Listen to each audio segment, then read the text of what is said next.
The moment finally arrived, not with a fanfare, but with the sterile chill of a corporate morning. The sky hung low and gray over the city, a sheet of dull metal, as I approached the building I hadn't entered in years. It felt like walking towards a ghost, a monument to a life that had been stolen from me. My heart wasn't hammering with anxiety. It was beating a slow, deliberate, and solid rhythm of resolve. The air was cold enough to see my breath, and each puff seemed to whisper a name from the past. Today was the day of the emergency internal review, a meeting called under clouds of financial discrepancy and investor panic. I knew who had sown those clouds. And I was the coming storm. The lobby was a cavern of glass and polished stone, eerily silent. The receptionist, a new face, glanced at my name on the pre-cleared list with routine indifference. That simple, unseeing acknowledgement was a strange, powerful victory. I was no longer a phantom in their system. The elevator ride to the top floor was a slow ascent through the layers of my own history. I remembered the hopeful young man who used to ride this same elevator, dreaming of code and creation. That man was gone, forged into something harder, quieter, by the fire of injustice. The boardroom doors loomed ahead, heavy and imposing. I could hear the muffled, tense murmur of voices from within. Taking a breath that filled my lungs with purpose, I pushed them open. The room fell into a startled hush. It was a tableau of power. The long, obsidian table reflected the worried faces of top investors, their expressions sharp and calculating. Legal advisors sat stiffly, pens poised over yellow pads. The board members, men and women I had once answered to, looked up with a mixture of confusion and impatience. And at the head of the table, already in full flow, was Ryan. He was talking fast, his hands moving in fluid, persuasive arcs, explaining faster, trying to outrun the questions before they could fully form. He was the picture of besieged but brilliant leadership. Then his eyes, scanning the room to gauge his impact, found me standing in the doorway. His sentence died. Not trailed off. Was severed. The color drained from his face, so completely it was as if someone had pulled a plug. The healthy, confident tan turned to a sickly parchment. His hands, which had been weaving his narrative in the air, froze, then descended to grip the edge of the table, his knuckles bulging white. For one endless, crystalline second, his brain refused to process the input. I saw the confusion, the denial, and finally, the dawning, horrifying recognition. He wasn't seeing a former colleague. He was seeing a ghost. A specter he had buried years ago under a mountain of lies, now risen, silent and solid, in the one place he believed was his sanctum. I didn't move. I simply let the silence speak. Then I walked. Not the hesitant shuffle of an intruder, but the steady, calm walk of a man who belonged in that room.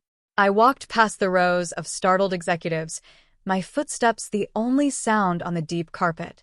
I pulled out the empty chair they had presumably left for some unnamed auditor, directly across from Ryan, and sat down.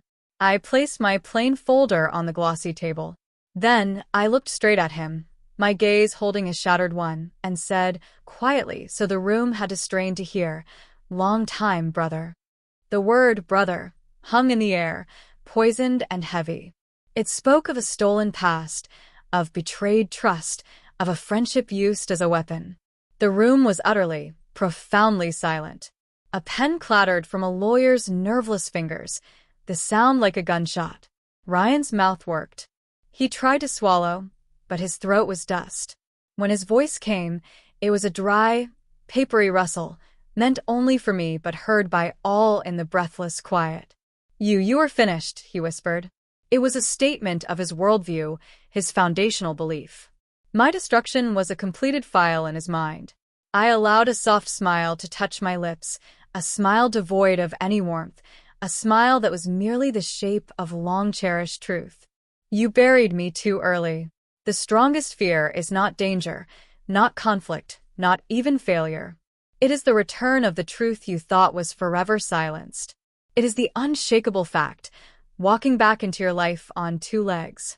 The board chairman, an elderly man named Mr. Alistair with spectacles perched on the end of his nose, cleared his throat, the sound harsh in the quiet. He looked from my calm face to Ryan's stricken one. "Mr. Sorensen," he said, addressing Ryan but looking at me. "Who is this? What is the meaning of this interruption?" Ryan jolted, trying to reassemble his mask. He opened his mouth to spin, to dismiss, to label me a disgruntled former employee, a madman. I spoke before he could. My voice was calm, level, and addressed the room. "My name is Alex Rourke. I was the lead architect on the Sentinel Financial Framework. The man you credit with that work is the man who framed me for its sabotage." A wave of muttered disbelief rippled through the investors. Ryan found his voice, louder now, edged with a convincing blend of outrage and pity. "This is absurd. Alex, his termination was years ago. The investigation was conclusive. He's clearly unstable, trying to latch onto current troubles. He was good. The performance was masterful, the concern almost believable. I didn't argue. I didn't raise my voice. I simply opened my plain folder. I slid the first set of documents across the table towards Mr. Alastair. They were not flashy. They were printouts of server logs, access trails, timestamp system entries.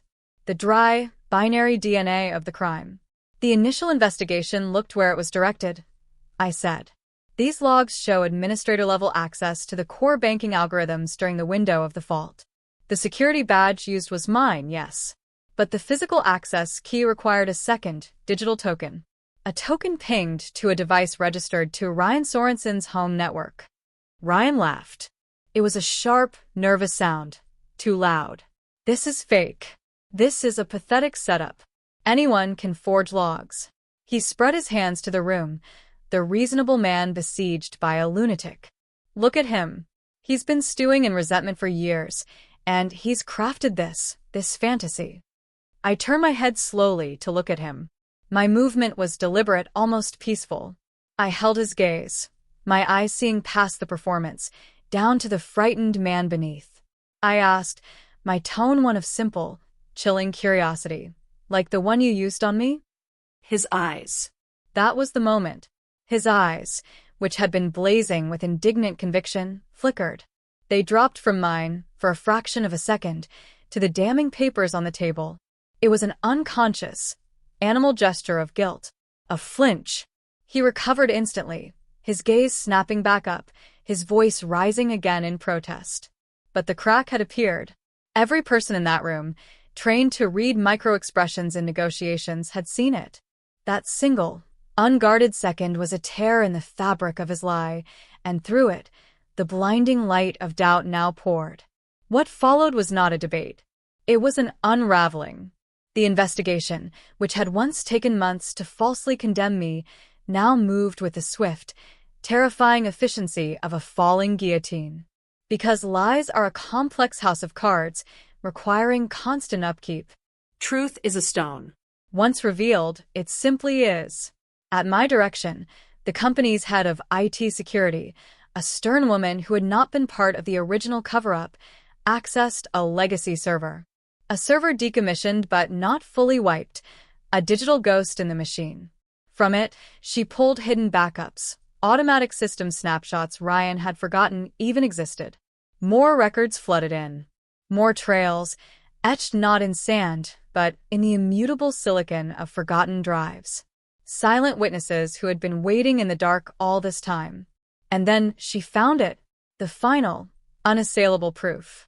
It appeared on the large wall-mounted screen, a string of code and timestamps. A hidden command line entry, initiated not from my terminal, but from Ryan's private workstation. His unique, encrypted access key was embedded in the data packet like a fingerprint. The timestamp was exact. 2:14 a.m., 3 days before the fault was discovered. The log entry showed a root-level override, a backdoor being planted in the interest calculation module. The command was preceded by a user ID. Not mine. His. The room did not erupt. It imploded. A collective, sucked-in gasp. Then, voices rose, sharp and disjointed. What is this? Can this be verified? My God. Phones, set to silent, began lighting up and vibrating across the table, a chorus of impending doom. Eyes darted from Ryan's frozen image on the screen to the living man crumbling in his chair. The investors' faces transformed from concern to cold fury. Their money, their trust, had been built on this lie. Ryan stood up. His body was trembling, a fine, violent shake he could not control. He pointed a wavering finger at the screen. "This is impossible. This is a deep fake, some kind of hack. He's engineered all of this." But the defiance was hollow, the desperation naked. I rose then too, not with anger, but with a profound, weary certainty. I spoke, and my voice cut through the chaos, calm and clear. "This man," I said, not with shouted accusation, but with the gravity of a verdict, "ruined my life." I let the words settle. He did not just steal my code or my promotion. He took my name and dragged it through the mud.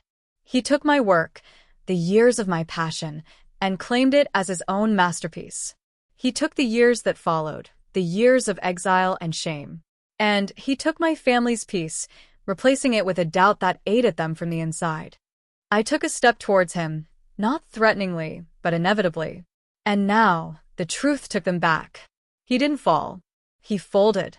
His knees simply lost their strength, and he sat back down slowly, heavily, as if the very air had become too dense to bear. The fight left his body. His shoulders slumped. He stared at the grain of the wooden table, silent, broken. The truth had not come screaming. It had not come with fists raised. It had simply entered the room, presented itself, and in its sheer, undeniable presence, ended everything. Quietly. Justice does not run. It does not chase. It waits. It waits for the lies to grow tired, for the guilty to become complacent, for the forgotten evidence to slumber until its moment. It waits with the patience of eternity. By that evening, the world knew. The news wasn't local. It was a financial scandal with a Shakespearean twist.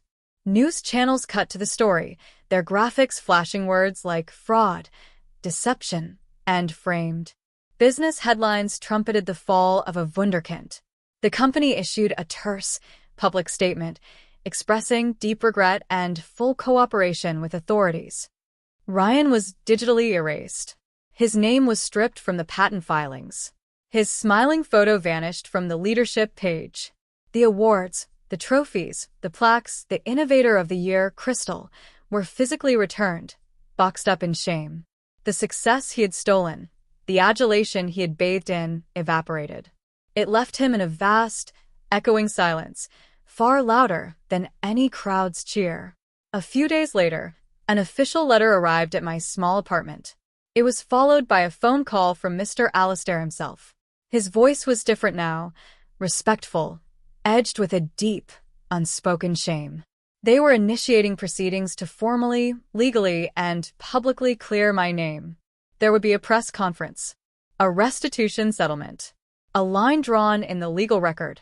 My professional license, suspended all these years, would be reinstated. The word exonerated would be stamped on my file. Finally, the morning of the press conference, I didn't watch. I went to my parents' house. I found them in their modest living room, the television on but the volume low. They were sitting side by side on the sofa, not touching, their postures rigid with a lifetime of carried weight. On the screen, a company spokesman was speaking gravely. My old photograph, a younger, brighter version of me, was displayed beside a current one. The word vindicated was at the bottom of the screen. They heard me come in. My mother's hand flew to her mouth, her eyes glistening. My father did not turn at first. He kept watching the screen, his jaw tight. Then, as the report ended, he slowly, stiffly, pushed himself up from the couch. He turned to face me. His eyes, so often clouded with a disappointment he never voiced, were clear. He took a step towards me, and then another. He stopped in front of me, this man who had taught me to be honest, who had borne the sideways glances of his friends for years.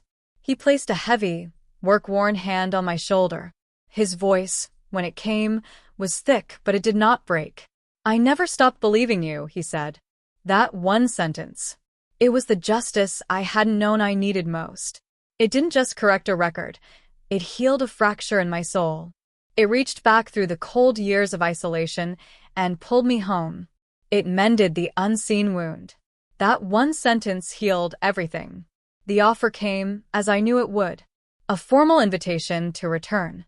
Not just to a job, but to my old role, with a vice president title, a staggering salary, a corner office with a view meant to erase the past. It was a king's ransom for my silence, my compliance, my willingness to let the machine move on. I listened to the elegant presentation from HR. I thanked them for their generosity. And then I refused. Some doors, once slammed shut by betrayal, should remain closed. Walking back through them doesn't reclaim what was lost. It only traps you in the ghost-ridden halls of what might have been. The person who walked out that door all those years ago was gone. I was someone new now, forged in a different fire. I chose simplicity. I chose quiet. I used the restitution settlement to start a small, independent tech consultancy of my own. I work with honest people on honest problems. I go home to a peaceful apartment. I sleep through the night. I walk down the street without the old, instinctual habit of checking over my shoulder. The fear that lived behind my back for so long is gone. I have a clean life. Years have passed now. The scandal is a footnote in business history. My small firm thrives. And sometimes at a conference or meeting, someone will recognize my name. They've heard the story, or a version of it. You see a gleam in their eye, a curiosity that is almost hunger. They'll lean in, their voice dropping, and ask the question they've been wanting to ask. Did it feel good? The revenge? Was it sweet? I never mind the question. I understand the allure of the fantasy. I look at them, and I give the same answer, an answer that has become a quiet creed for my life. It wasn't revenge, I say, letting the words sit between us. It was truth. I see the confusion sometimes. They wanted a tale of glorious payback. But I explain nothing more. Because they need to sit with the distinction. Revenge is a wildfire. It burns hot, consumes everything. The target, the landscape, and finally, the one who set the spark. It leaves behind a scorched earth, barren and empty. But truth is a different kind of element. It is a steady, undying flame. It does not consume. It illuminates. It casts out the shadows of lies and lets you see the real shape of the world. It may take time, years, decades to kindle, but once lit, it cannot be extinguished. It lights the path forward, clearly and forever. So if the world ever breaks you with its lies, if it tries to bury you under the weight of a false story, remember this. Don't let their poison become yours. Don't break yourself further with the corrosive acid of hatred. Your task is not to tear down their house with your bare, bleeding hands. Your task is to be the unshakable stone, to gather your evidence, to tend your quiet flame, and to wait. Let truth do the work. It is stronger than any lie, more patient than any villain, and more just than any court. Because justice, true justice, always takes its time.